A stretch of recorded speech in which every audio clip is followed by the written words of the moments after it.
Our next guest here on Couch Conversations is making his way through the independent wrestling scene. Recently featured, well, not too long ago on AEW Dark, All Elite Wrestling. Please help me welcome our next guest, Lord Crewe. What's going on, man? Long time no see. I know, it's crazy. It's been a long time. I think we've both come a long way since our last time seeing each other. We have, man. You're doing tons of independent wrestling now, which, you know, back in high school, we didn't really hang out or nothing. You were man. Couple, little interactions here and there, but, you know. You were in my brother's grade, a couple years above me, right? Yeah, I graduated in 07. Yep. Yeah. Yep. Yeah. Man, that was one heck of a class, wasn't it?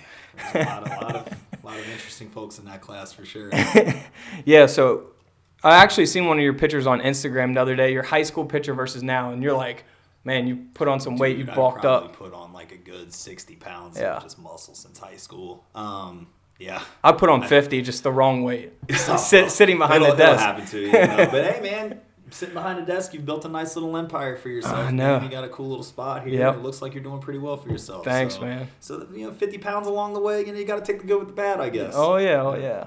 So you're doing a lot of wrestling on the independent scenes. Definitely. You made an appearance on AEW Dark, All Elite Wrestling, which I thought was huge, especially someone coming from the Northern Kentucky, Cincinnati area. Sure. What was that experience like, and how did that kind of all come together? Man, so I was doing some television down in Atlanta, Georgia for Championship Wrestling from Atlanta, which is it was also branched to Championship Wrestling from Hollywood, which is ran by Dave Marquez out in California. So I was doing the tapings down there, and I did a trio of matches with Baron Black, who was somebody else who was regularly featured on AEW Dark. So, you know, we had a trio of really good matches.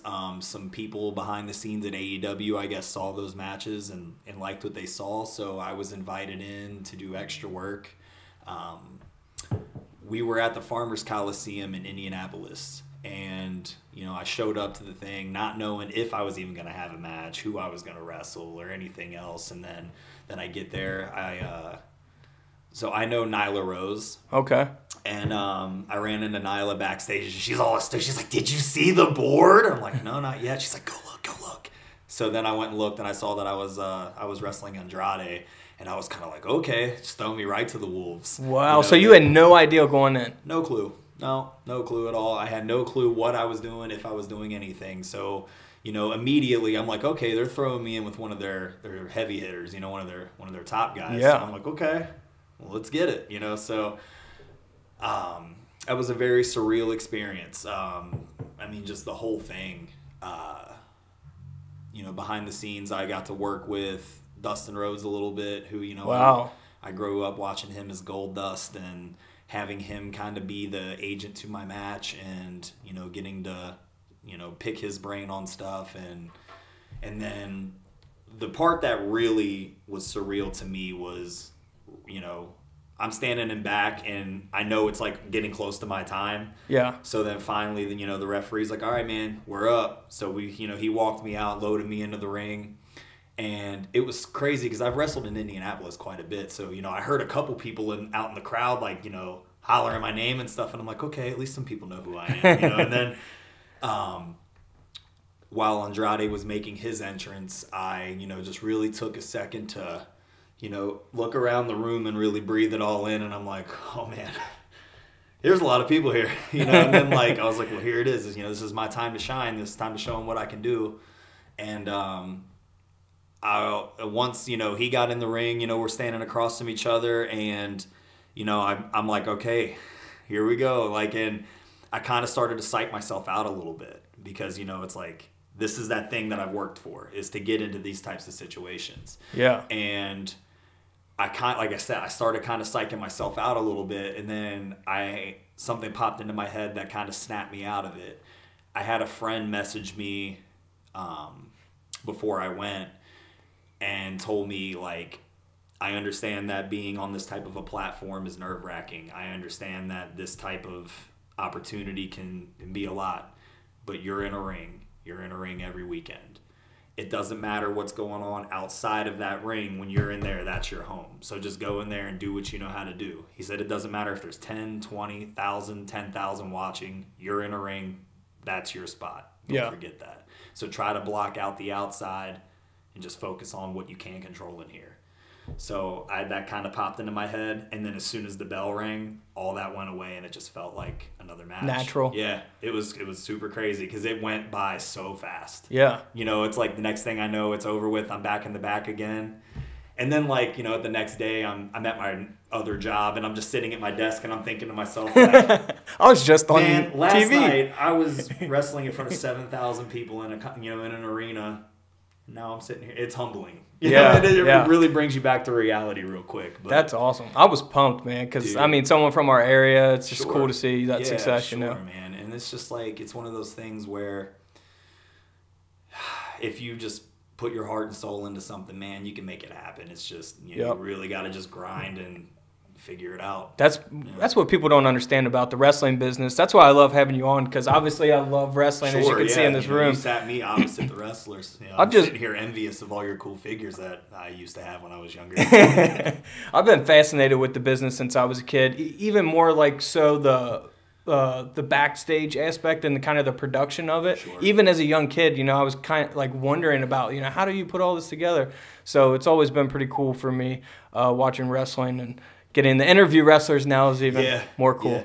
And man, it's, you know, like you said, the whole production aspect of it, being at somewhere like AEW, it just really puts into perspective how much goes into these larger companies and their production value. Because, you know, I'm so used to smaller scale, you know, like VFW halls or, you know, much smaller things than where I was at. But it's like mind-blowing how much time and effort, money, and just like, you know, just the whole presentation of the stage setup and everything, like how much goes into all of that. Like there's a crew there the day beforehand setting all that up. Right. And it's just very crazy how much like different it really is on a higher scale like that. Yeah.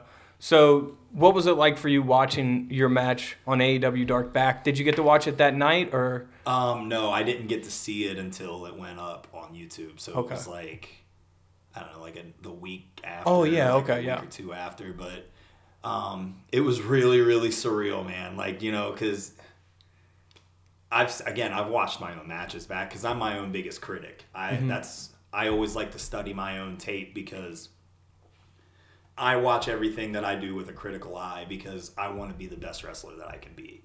And no one's going to pick my stuff apart harder than I will. So if I watch something that I don't like, I know to not do it again. So I've watched myself back so much. And now I'm watching myself back with like extremely good camera quality and like, you know, this crazy big production. And it was just super weird, man. Like, one of the cool things for me though was that my parents got to be there for it. So that was really cool because my mom and my stepdad both have been very supportive of this journey. Like they've, you know, at first they were kind of like, "You sure you want to do this?" And I'm like, "Oh yeah, for sure." And then they were like, "Hey, if you want to do it, you know, give it everything you got." And to have them be present for that moment was just super cool to me. And like, my mom rewatched it and she like started tearing up and stuff. And I was like, "Oh, come on, Mom, we'll do this to me." I actually seen your sister. It's been years ago. I think it was when you maybe a couple years into wrestling. Yeah. And I was like, "Oh, how's your brother doing wrestling?" And I think she like gave me that face like I was kind of making fun of you. And I was like, I don't think she gets I'm a big wrestling fan. Like I'm dead serious. Yeah. No, it's like it's funny because she didn't really. I think she's only seen me wrestle a couple times because she's traveled so much for her school and stuff like that. She's just always lived in different places. But it had been probably pre-pandemic that she'd seen me wrestle, and then she was in Dallas for WrestleMania weekend. I got to see me wrestle twice down there. So, you know, I've made a lot of progress since then, and I think it was really cool for her to actually get to see like the progress that I've made. And so. That's great, man. One more thing on the AEW appearance. Did you, when you came through the curtain, did you receive any feedback, or can you talk about that? You know, it's one of them things where, you know, I knew what I was there for, you know, and the whole purpose of me being there was to make him look like a star, you know, and that was what I wanted to accomplish in that. And selfishly, of course, I wanted to show a little bit of my personality in it as well, because that's my opportunity to get in front of them. But my whole objective there was to make him look good, make him look strong, and the feedback that I got was that I did exactly what was asked of me. So hopefully that stuck with them and they'll remember that for the future. So that's cool. So you were big wrestling fan growing up, right? Oh yeah, as long as I can remember. Yeah. You want to talk about maybe your favorites or maybe some that you inspired you or you model your style after? Would love to. So my earliest memory of wrestling was when I was a little kid. My mom had this tiny little TV in her kitchen. So like she would turn that on like when she was doing dishes and stuff.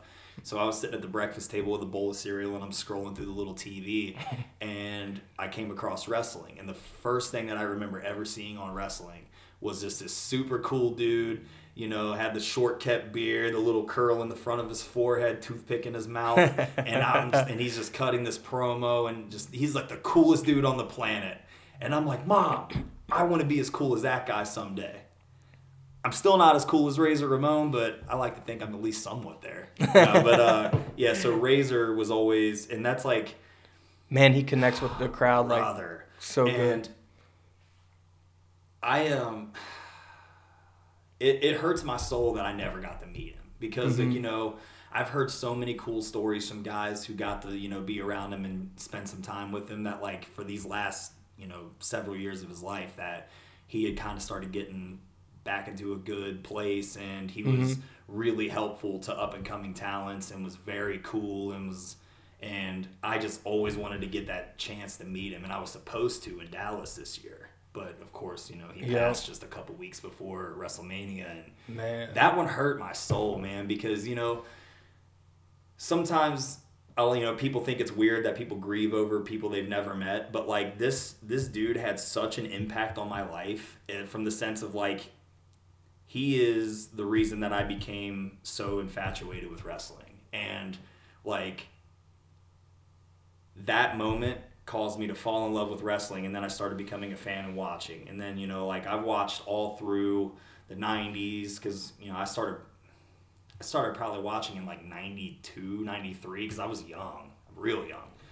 And then I watched all the way through Attitude Era, the Monday Night Wars, all that. Oh wait, stuff. What were you a WWF or WCW? WCW kid. Me baby. too, man. NWO till I die. Yeah, for life. For life, baby. Man, that was a wild time. It really was, and I was turning back and forth too. And Razor was a big purpose for that. You know what I mean? Yeah. Razor really kind of changed the landscape in a lot of ways because he took that chance on himself and didn't like what he was being given at one place, so he's like, all right, screw you. Took the guaranteed money. Go where the money's at. Changed the contracts and everything in the wrestling business also. You know who I am, but you don't know why I'm here.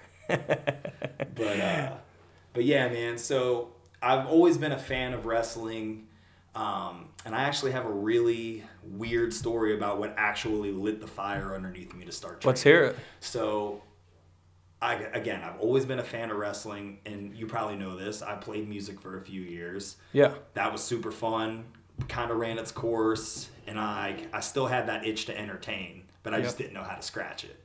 So I was at the gym one day, what used to be the LA Fitness over there, off Buttermilk. Okay. So I'm in there working out, and in comes Santino Marella, Damian Sandow. Really? Yeah. And I'm wait, you know who I ran into over there? Drew McIntyre. Really? When they were in town. Yeah, so, yeah, it was just one of them situations where they were in town. They just stopped in there to work out, and I just happened to be there.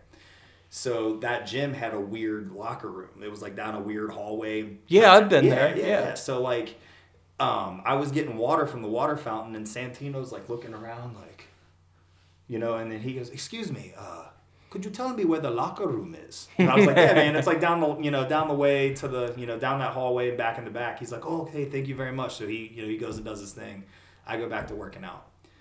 So, and again, like at this point in time, I'm not a wrestler yet. I'm just a fan of whatever. And then he comes back out and he goes, hey man, thanks again for, pointing me in the right direction. I was like, oh man, no problem. I was like, you care if we get a picture or whatever? So like I take a picture with Santino and we start talking. He goes, are you a wrestler? And I was like, nah, man. I was like, always been a big fan. He's like, well, you have a cool look. And he was like, is this something you've ever considered doing? And I was like, I mean, I think it would be pretty sweet, but I've never really thought about it. Wow. And then he was like, well, if it's something you think you maybe be into, you should give it a shot. So it was just super weird because he suggested like OVW, but that's down in Louisville. It's a little Right. far for me to. So I found a school. I started training, and In Cincinnati area? yeah, here in Cincinnati at Bone Crushers, I trained with Roger Ruffin, who also trained Abyss, Wildcat Chris Harris, Machine Gun Carl Anderson. So there's been some pedigree come from that school.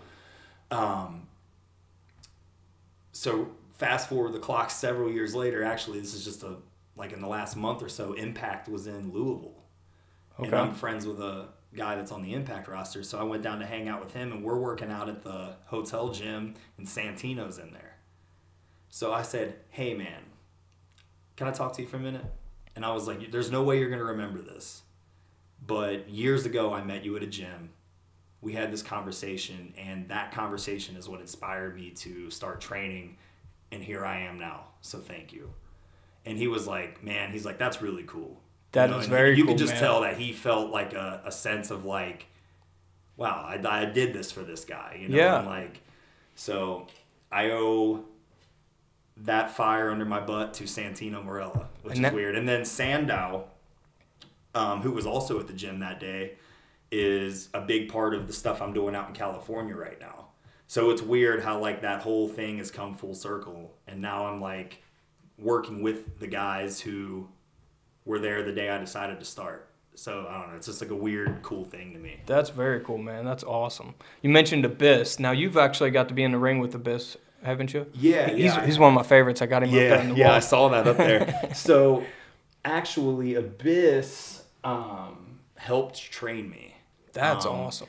When I was very first starting out, Abyss would pop into trainings here and there, and he would run, different classes and stuff. And me being one of the taller guys, because he's a giant human being. So he always would kind of gravitate to help out the bigger guys because that's what he knows, is how to wrestle like a big man. So he had a huge hand in helping to train me. And I did wrestle him. I've actually been in a couple matches with him, but there was one in particular down at Primetime Wrestling I think it was in Paris, Kentucky at the time. But there was a vacated heavyweight title at this promotion, and we did like a scramble match earlier in the night, and the winner of that had to wrestle Abyss for the vacated heavyweight title in the main event. So I won the scramble and got to wrestle him for the main event. We went out and had an absolutely incredible match. And for me, it was really special because, he helped train me. And then, I beat him for the heavyweight title. And you didn't body slam him, though, did you? No. We did things. We made it work. But then after the match was over, he kind of, I don't want to pull the curtain back too much, but I'm gonna. After the match was over, we got to the back, and he came up. He gave me a big hug. He's like, bro, that was so good. He's like, I'm so proud of you, man. Like, he's like, you've come so far. And he was telling me, like, I think right now you're ready to start getting out and trying to make a name for yourself. Like, if you're not already going out and hitting the road, like, now's the time. He's like, that was really good. I'm super proud of you. And, like, coming from a guy of his caliber of talent and who had a hand in helping to train me to tell me, like, dude, I'm proud of you. Like, that was super good. Like, you made so much progress. That was special to me, So, yeah, that was cool. That is cool, man. Cool. You're really making a name for yourself on the independents. Like you said. Yeah, you're fine. So you've wrestled Andrade. You've wrestled Abyss. These are big name wrestlers.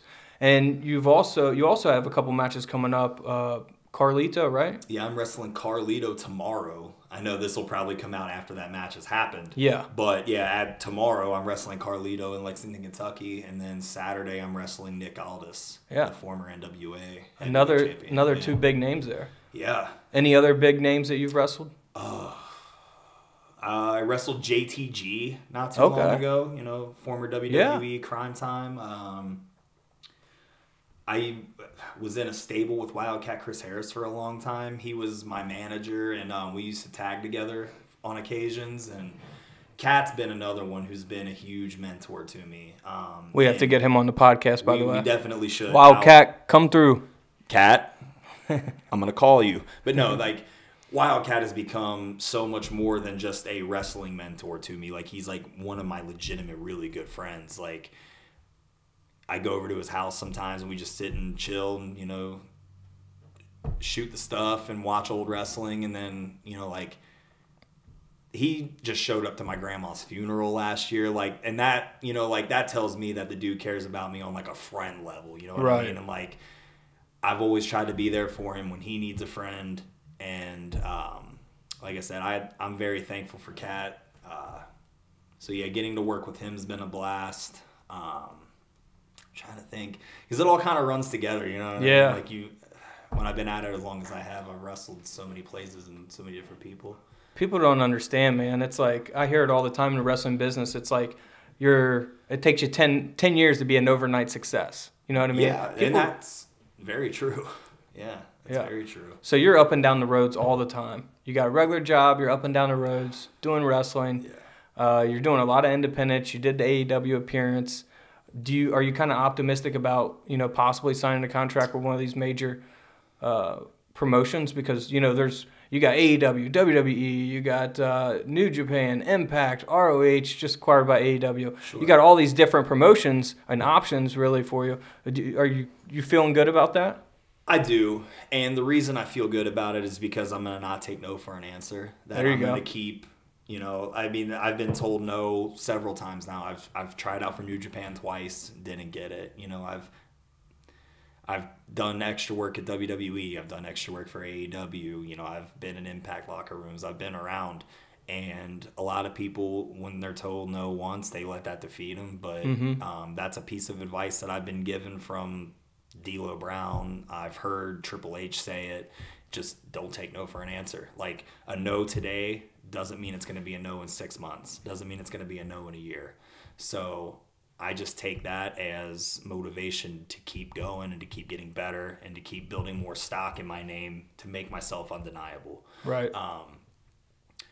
It's just, like you said it best a second ago, sometimes it takes 10 years to be an overnight success. I have friends who have been wrestling twice as long or longer than I have, who are incredible wrestlers, incredible human beings, who have never been given their fair shot.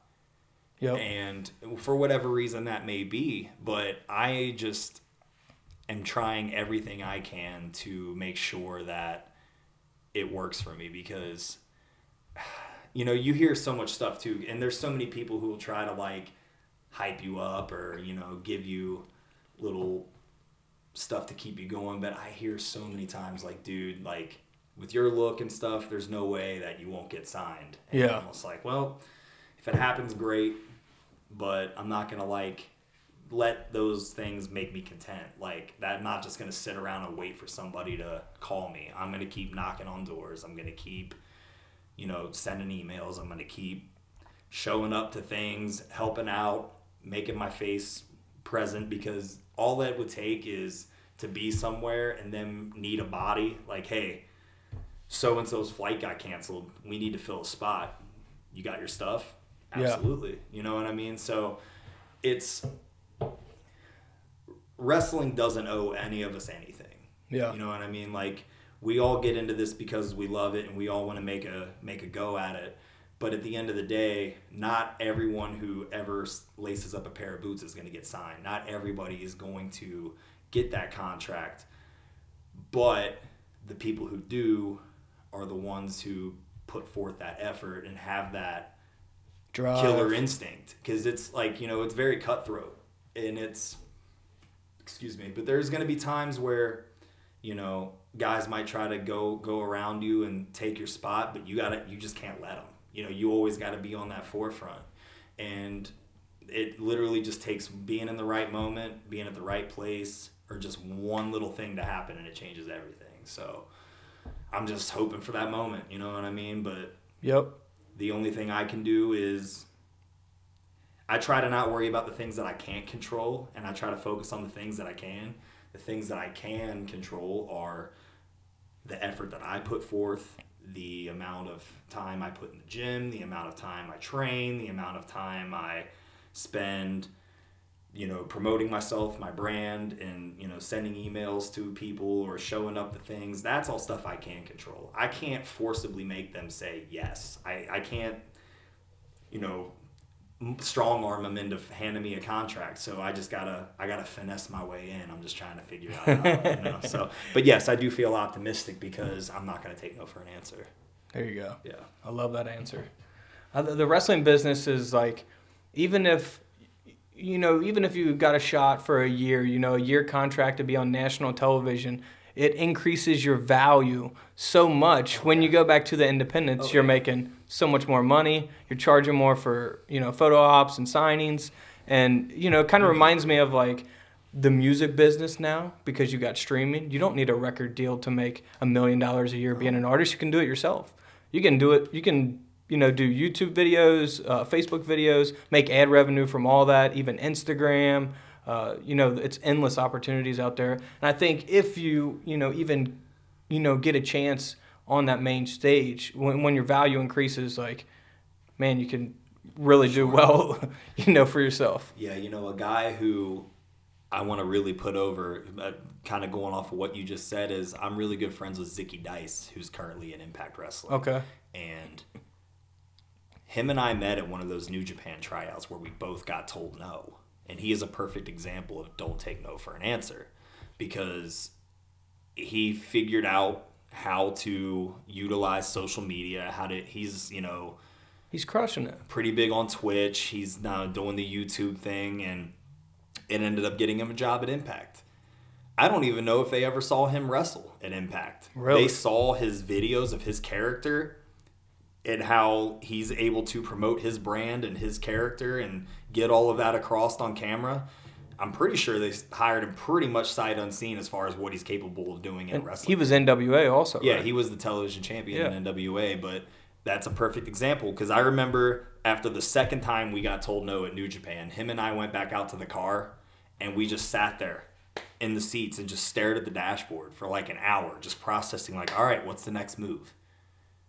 We were just both just dumbstruck, because we went in there, gave it everything we had, but, they, I guess at the time, didn't see what they saw in other people. So, we just, again, couldn't take no for an answer. We could have let that defeat us, but we didn't. So he's a perfect example, though, of how important the marketing yourself aspect is, and how wrestling, the business of wrestling, is more than just what you do in the ropes. It's the whole picture of the whole landscape of all of it. Right. Are you watching all the different promotions, or trying to keep up as much as you can? Man, because it's a lot. It is a lot. I try to catch as much as I can, but I also too am so busy with my own stuff, and also like, I'm in the gym 4 or 5 days a week. With traveling and everything else, like I keep my ear to the ground as far as like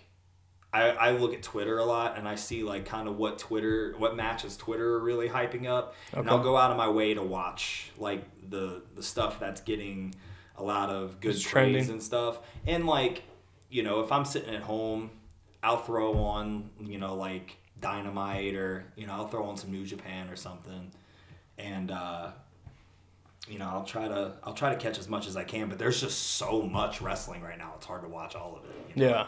Do you have any like favorites that are currently on television, or maybe even like, just in independents, or favorite wrestlers? Yeah, like you like their work that they're doing right now. I really dig FTR.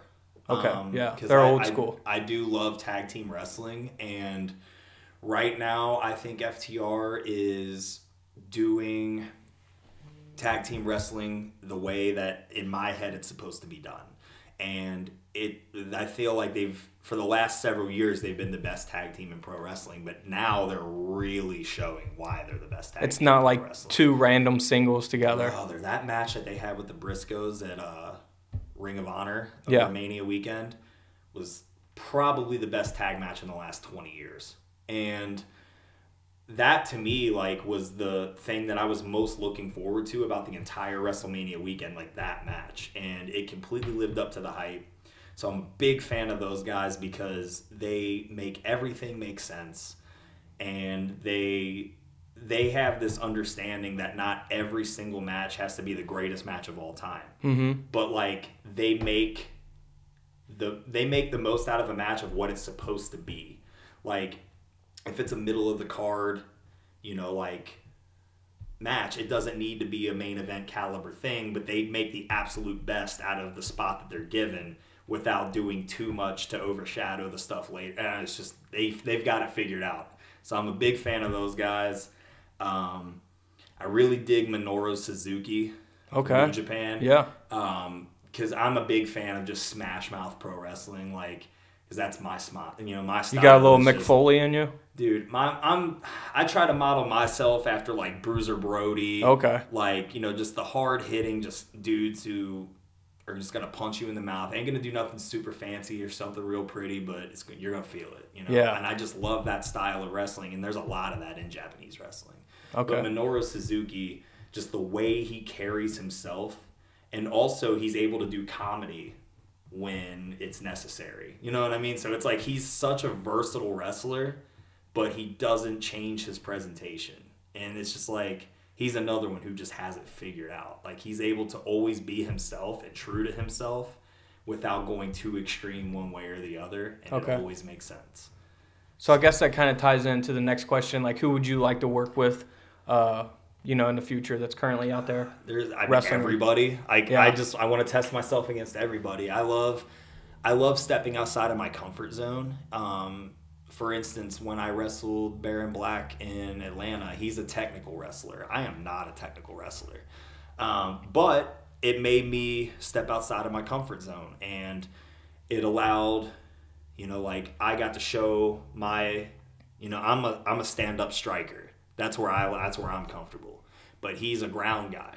Bare knuckles. Yeah, so I'm trying to keep him on his feet. He's trying to take me to the ground. So it's like a good styles clash. So I like wrestling guys that have lucha backgrounds. That's really fun because that in and of itself is a whole nother. Now, is that more difficult? Because I've heard Ric Flair talk about this, how they wrestle on the left. Have you? Do you understand what I'm saying? They wrestle on the right. Oh, okay. So it's like opposite side, right? It is. Yeah, it's opposite of what we're used to here. But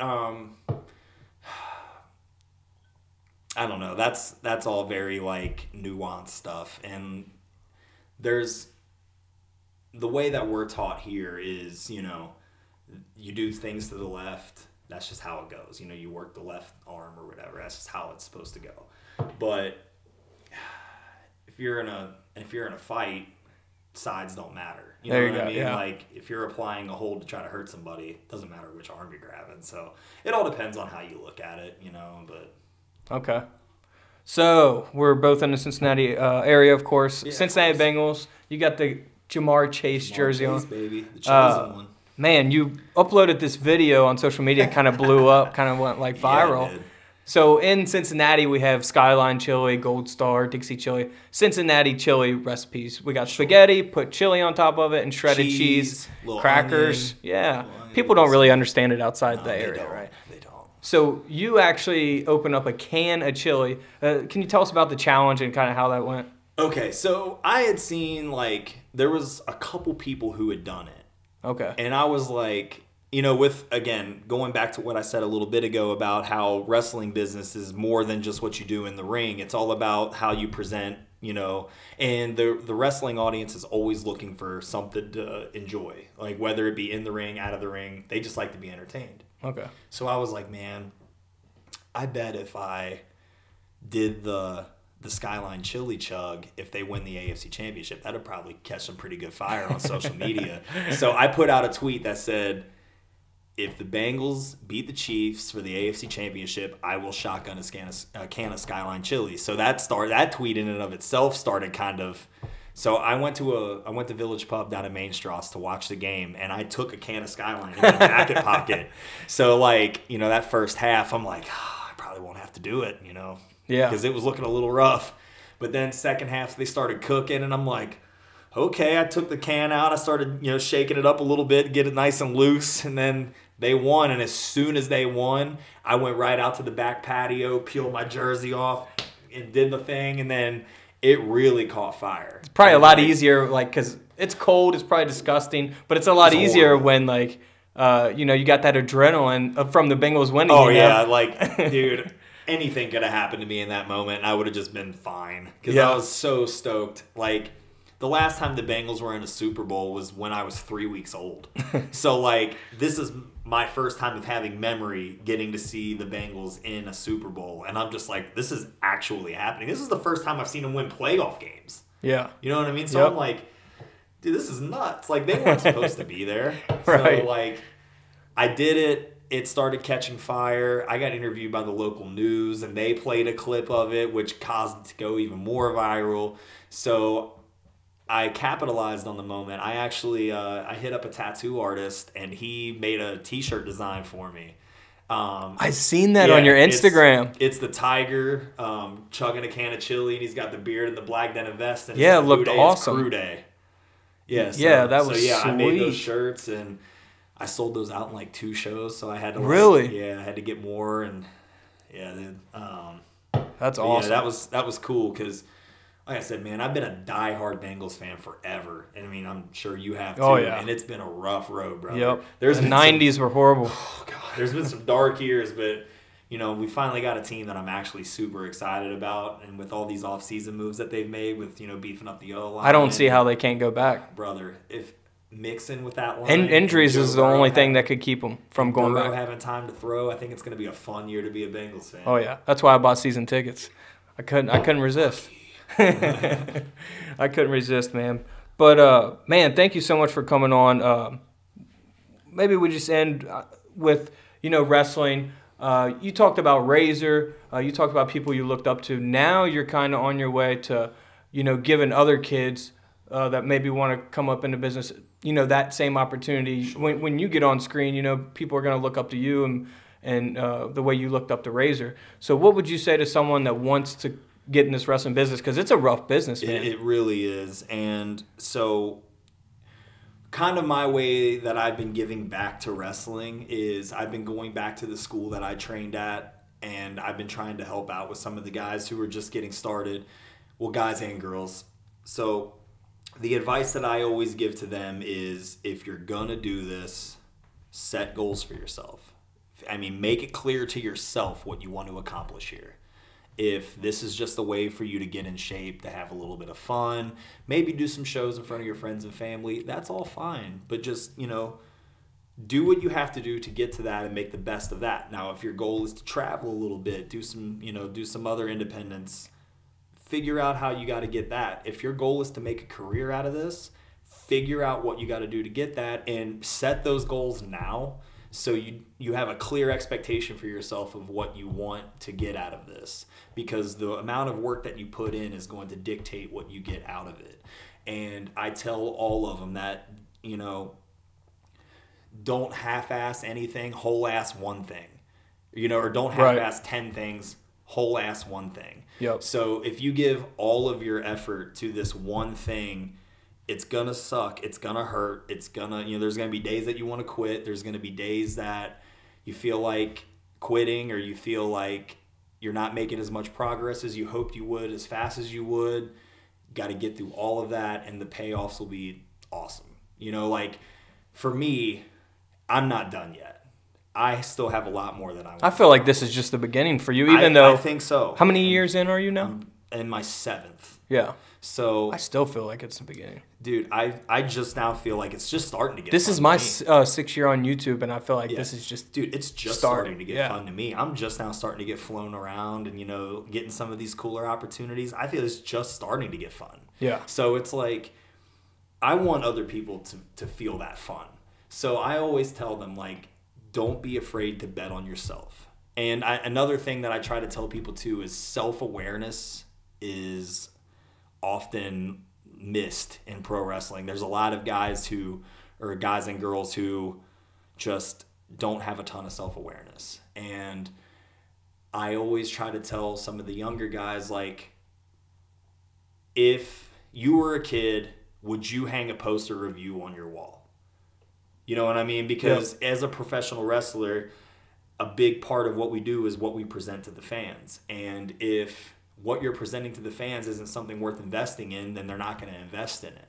So figure out what's going to make you different, what's going to be able to make you marketable, what's going to make you stand out on a poster. Because if you just look like Larry that works at Home Depot, no one's going to care. But if you look like a dude who, you know, like if you got something about you that people look at that poster and go, okay, that guy looks like something. You know what I mean? That's what you just have to figure out what works for you and make it a thing, because that's what gets us where we need to be. If you become content with what's going on and aren't striving to get to that next step, because I'm constantly refreshing my list of goals. You know what I mean? So it's like when I complete something, I'm like, okay, now I want to do this. Like right now, my biggest goal is I want to go to Japan.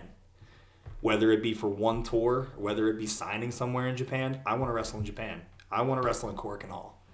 So once I finish that, I'll check that off, and then I'll start another goal. You know what I mean? But right now, the goal for me is Cork and Hall in Japan. I don't care what company it's for. That's just what I want to do. Okay. So I'm going to figure out what I got to do to make that happen, and then I'll move on to the next goal. Cool, man. man. So before we go, I do have to ask you this. Now, I've always wondered what it actually felt like to be in a ring. I've never been in one, so I have no idea, like, bouncing off the ropes or anything. What was, like, the weirdest thing for you when you first got into it? Did it feel like you expected it to feel? Kind of. You often hear the comparison where a lot of people have asked me, like, so what does that feel like? Is it kind of like being on a trampoline? No, it is not. It hurts.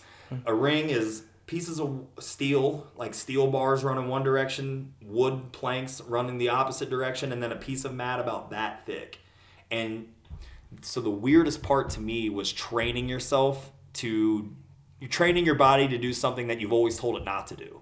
You know what I mean? When you're learning to take your bumps. It's a different type of shape than, you know, being a runner or a football player. Oh, dude, 100%. Because so even when I very first started training, like when I was learning how to hit the ropes, those first couple trainings of hitting the ropes, I had these massive bruises like on my lats and stuff just because of hitting them over and over and over. Like that's a lot of ropes. They're not real rope. It's like steel cable with like something thin around it. So like, and then also, you know, just when you're taking flat back bumps in the ring, you're telling your body to do something unnatural because you've always spent your entire life trying to not fall down. But now you're telling yourself, throw yourself at the ground. You know what I mean? So this might be sorry to cut you off. This might be a dumb question. So you're talking about that rash when you hit those ropes. Does your body kind of get used to that? Kind of like guitars, like when your fingertips get hard? Yeah, it's almost like you become calloused to it in a way. But definitely, like, you never completely get used to it. Like, I definitely feel a certain way after a weekend of wrestling where if I take a weekend off, I don't feel that way. You know, like the bumps and bruises certainly add up, but the feeling that you get, you know, when you hear that whole crowd, you know, reacting one way or the other, that's nothing beats that. It's all the bumps and bruises are completely worth it at that point.